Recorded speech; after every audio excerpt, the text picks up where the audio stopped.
Good morning guys. Ayan, it's Monday and wala tayong trabaho. So, ang gagawin natin ngayon ay mag-iimpake pa ng ibang mga gamit natin dito sa bahay. Kasi nagpaalam na tayo guys sa ating landlord na aalis na tayo.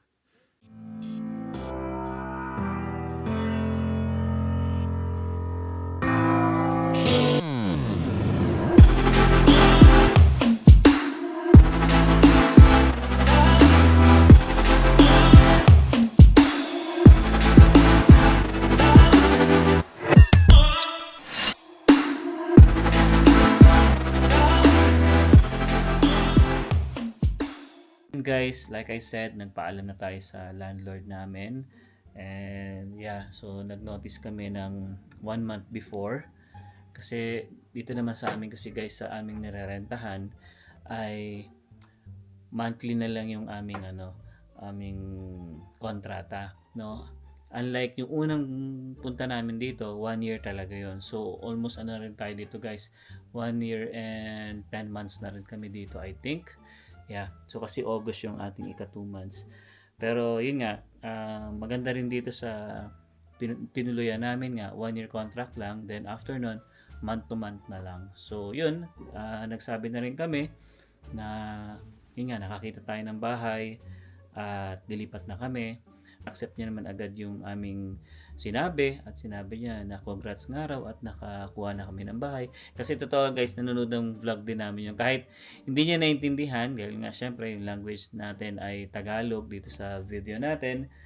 So, nakikita niya lang yan at napapanood niya lang yung mga vlogs namin. Kaya minsan magugulat kami, babanggitin niya na yun nga, napanood niya dito, na pumunta kami sa ganitong lugar.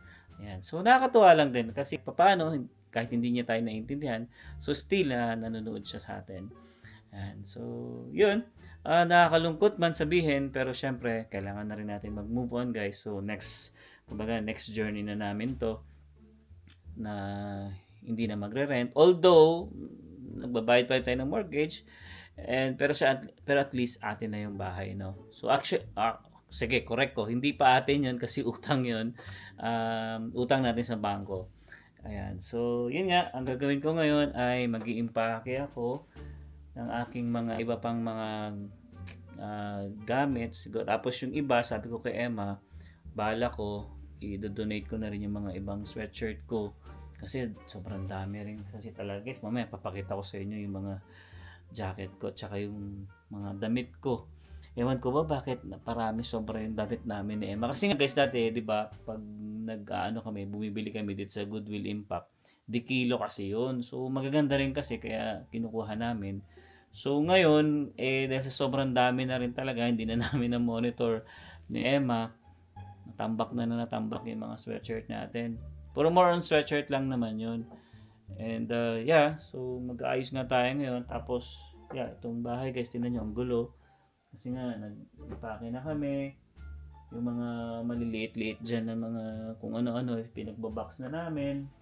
Ayan, pakita ko sa inyo. Ayan. Oops.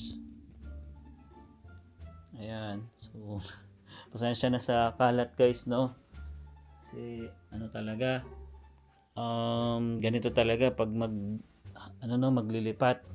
Ito yung mahirap na part talaga ng paglilipat, yung magbabox ka, tapos na-transfer natin sa kabilang bahay, tapos i-unbox, tatanggalin mo ulit sa box. Iba kasi guys na gamit, halos wala na rin kaming, o baga kinulang na rin kami ng mga boxes. Yung iba, pina-plastic na lang namin sa yung garbage natin na itim na plastic. So yun, tulad na to, ayan, yung TV pala na box namin, kinuha na rin namin, nilabas na namin. Yan, dito sa isang room nito, dito dati si Michelle nakahiga. So diyan siya natutulog. So ito yung may mga gamit pa dito. Pero to madali na to, isang buhatan na lang to mga to eh. Tapos ito namang kama na to. Una, plano namin talaga ni Emma ipamigay namin or ibenta namin siya. Kasi binili lang din namin to guys, tong single bed na to, dun sa dating umuupa dito. So, sabi niya, di na rin daw nila kailangan. So, binili namin siya. Mura lang, parang $100 ata parang $100 ata ang bili ni Emma diyan. Pero ano na 'yon, tatlo. Ito, 'yun at saka meron pa isa dito. So binili na rin. Yung isa yung aparador dito guys na isa binili ni ate doon sa kapitbahay namin. So kahapon dinala namin doon. Yan. So ito naman, kaya na to. Mga buhat-buhat na lang yan. Tapos ito, mga gamit ni Zion. Mga sweatshirt niya rin. Tapos yung sapatos ko. Yan. Itong TV naman niya, syempre dadalhin natin yan. Ito kay Michelle na TV to. Iniwan niya na dito sa akin. Kasi nga, wala na siya, umalis na siya. So, ayan. So, working pa yan. Tulad na to guys, binili ko lang to sa Goodwill. Oh, ang presyo niyan, $25 lang. Andiyan pa yung price. Hindi ko na tinanggal. Pero still working pa rin siya. Yan. So, mga ito, dadali namin yan. Kasi sayang pa rin. Maganda pa naman siya. Ito, actually, may sira siya. Ganyan, hindi siya mapasok. Trinay ko na rin ayusin. Pero, wala eh. Nalalaglag talaga yung parang may harang kasi yan dito sa gilid. So pero dadalhin pa rin namin siya. Pwede naman namin siya ilagay dun sa walk-in closet namin para at least, 'di ba? May mapaglagyan pa tayo kasi maganda pa rin naman siya kaysa bumili pa tayo. So sayang pa. And then yan, mga sapatos naman ni Emma yan, mga yan. Tapos ito, mga kung ano-ano lang din. Tapos dito sa kabilang kwarto, sobrang dami talaga namin gamit, guys. Pasensya na, ano. Ayan, yan yung mga damit ko, mga sweatshirt ko, nilagay ko na lang sa plastic para madali buhatin. Iba, magaan lang naman yan. Ito, uunahin namin to. Pagka possession date namin, yan muna yung mga dadali namin para may ilagay na rin doon. Tapos yung mga table na yan, babaklasin ko yan. Siguro yung mga paalang naman ang babaklasin ko dyan. Or kahit naman ito, buo na, kumbaga kasya naman na sa pinto dito. Pag alam kong hindi naman kailangan baklasin, isang buhat na lang naman yung mga yan. Yan. So, ito pa. Dami. Pero ito wala nang laman. Yan, tinanggal ko na yan. Ito na lang yung mga ginagamit ko ngayon. Kaya yung mapapansin nyo guys yung t-shirts, ulit na lang. Kasi nga, yung iba, lagay ko na sa tinago ko na eh. Kaya ito na lang yung nilabas ko na pwede kong gamitin. No? Yan. So, ito nga ang laptop ko. Hindi ko pa rin... Wala pa akong bag. Hindi ko pa maitago. Tapos ito dito ako magbabawas. Yung mga iba kong sweatshirt na hindi ko ginagamit. So, i-donate ko sa Goodwill ulit. Parang ibinalik lang din namin. Yan. Tapos yung wala na yan. Isang buhatan na lang din yan. No? Yan. So, ano pa? Ito naman, dadalhin din namin to guys kasi sayang din, maganda. Ito, nabili rin namin to I think sa Goodwill din. Ito mga ano na lang to, mga gamit-gamit na lang ni Emma to. Yan. So ito mga importante kong mga cables kaya hindi ko pa rin siya nilalagay. Pero the rest, wala nang laman yan. Yan. Konti na lang yan. Oops, laptop. Okay. Yan. So, yan. Dadalhin namin to. Kasi sayang din naman. Ito, isang buhatan ko na lang yan. Yung mga gamit ko na yan. Mga relo ko. So, tapos, dito sa kwarto namin, sensya na, no? Ayan, no? Guys, kung mapapansin nyo, wala kaming frame talaga. Pag mula nang dumating kami dito sa Canada, hindi kami nag-frame talaga. Kasi nga, sabi namin, if ever magkabahay kami, kasi hindi naman talaga yung plano namin since before pa talaga. Kumbaga, yun yung mga goal natin magkaroon ng bahay. Kaya sabi namin ni Emma, sa frame siguro, hindi muna tayo bibili. Diyan lang muna tayo sa lapag. Okay na yan. Then, pag nagkaroon tayo ng bahay, saka tayo bibili ng frame. Ayan. So, ito may mga laman pa to kay Emma to Mga gamit niya yan. Mga damit niya. So, ito, tatanggalin ko lang naman yung mga ito. Tsaka ito. Ayan, tapos para ito, isang buhat na lang. I think, kahit hindi ko nabaklasin. Kasi ito guys, binili ko sa Goodwill din. Mura lang to. Parang bili ko lang ng $30 ata ito. Ganda pa. Maganda pa siya guys. Totoo lang. Kaya pinagtiisan ko yan. Binaklas ko yan dun sa Goodwill. Yan, inisa-isa ko yan. Tapos nilagay ko sa kotse. Kasya sila. Yan, dalawang yun. Sabayan sila na binili ko.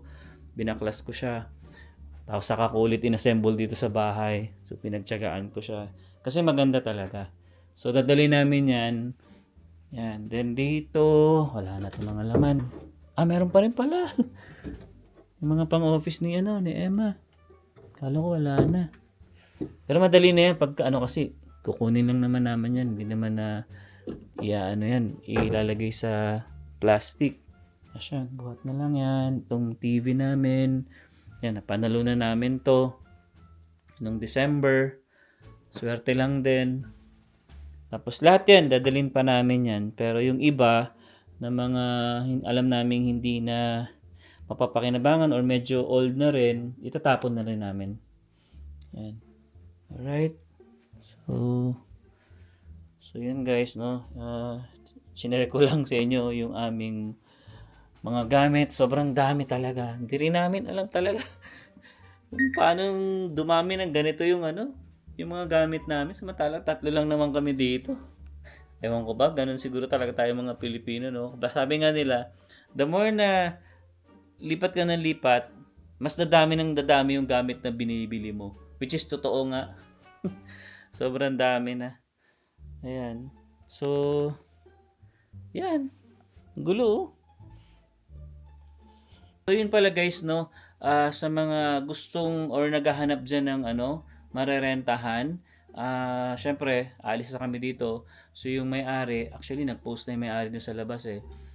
Pinaparentahan niya na to. Yun nga lang guys, medyo mataas siya. Imbis na ibaba niya yung presyo, dahil nga alam niyo na medyo kumukonti na yung pumupunta rito sa Canada or yung dumarating dito sa Canada, mas minahalan pa niya, no? So, siguro, ibibigay na lang din namin yung link kasi nakapost na rin to guys sa marketplace eh, para ma-check nyo rin at makausap nyo yung may-ari. Pagdating naman sa may-ari guys, mabait naman yung may-ari. Ang lang dito, maselan siya, kailangan clean, malinis talaga lagi yung yung bahay. Ayaw niya na yung syempre mapapabayaan yung mga kung ano-ano diyan, kaya every 3 months, nag-check siya ng bahay. Titignan niya kung malinis, ganyan. So, which is good, no? Kasi, nami-maintain niya yung ng bahay. Although, old house na to, pero, sa totoo lang guys, maintain talaga tong bahay na to. Lahat, 4 to no? 4 tong pinaparentahan niya. So, lahat yan, mini-maintain niya. Tapos, siya lahat naglilinis ng mga garden. Yan, tapos pag may problema, sasabihin mo lang agad, darating agad siya. Siya na mismo, babae yun guys ha. Siya na mismo yung gumagawa, napakasipag. And yun nga, speaking of renta nga, medyo mahal, medyo tumaas siya. Pero, utilities included na yon. Gaya namin guys, no, 1.9 kami, kasama ng lahat ng utilities doon, except internet. So, sa internet kami yung sarili namin, kami yung nagbabayad noon. Pero yung tubig, kuryente, heater, kasama na lahat yon. Okay? So, kaya sa may mga gusto guys na or naghahanap ng bahay dyan na mararentahan, itong bahay namin dito guys or itong basement na to ay pwede natin consider na 3 bedroom to. Although yung unang room na pinakita ko sa inyo kanina, which is yung tinutuluyan nga ni Michelle dati, maliit lang siya, no? Pero pwede pa rin siya ang maging room, kumbaga single bed lang siya. Then yung pangalawang room kasi ginawa naming computer room nga, yung mga gamit ko, mga speakers ko, mga gitara ko, doon yung nilagay namin. Then yung dulo, yun yung pinaka master's bedroom natin, which is doon kaming 3. Kasi si Zion ayaw humiwalay talaga sa amin eh. Gusto niya laging kami yung magkasama. So yun guys, no, again, kapag gusto nyo or message nyo kami para at least maibigay namin sa inyo yung contact details ng may-ari para kayo na yung mag-usap, no. Pero yun nga guys, no, sinabi ko, mas tumaas yung renta, no. Para ka na rin nagbabayad guys ng mortgage sa totoo lang. Kaya nag-decide na rin kami ni Emma talaga na this is the time na rin na para bumili nga ng bahay. Kasi sayang eh, ang laki yung nawawala talaga. Although, mas malaki yung magiging gastos natin ngayon, pero at least sa atin na rin naman yung bahay, no. So, sayang pa rin. Ayan. So, yun lang naman guys. Yun lang naman yung mai-share ko sa inyo sa vlog ngayon. And mamaya-maya, siguro mag-aayos na rin ako. Yun lang naman, yung damit ko na lang naman yung aayusin ko, pipiliin ko na lang yung i-donate ko. Para mamaya pag sundo ko kay Emma, pwede ko siyang i-donate ulit, no? Kasi nung nakaraang Friday, nakapag-donate ulit kami ni Emma. So, yun lang naman guys, no? Yun lang naman yung vlog natin ngayon. And, yeah. Basta guys, kung naghahanap kayo ng bahay na malilipatan or mararentahan, comment lang kayo sa baba or message nyo kami sa aming Facebook page, Alvin and Emma. Then, para mabigyan namin sa inyo yung contact number nung landlord namin dito. Alright? So, siguro guys, hindi ko na patatagalin tong vlog na to. Kumbaga, ito lang naman, tinur ko lang kayo dito sa bahay. And pasensya na, medyo madumi talaga yung bahay ngayon. Kasi alam niyo na, maglilipat tayo. Alright? So, hanggang dito na lang guys. See you on the next one. Peace.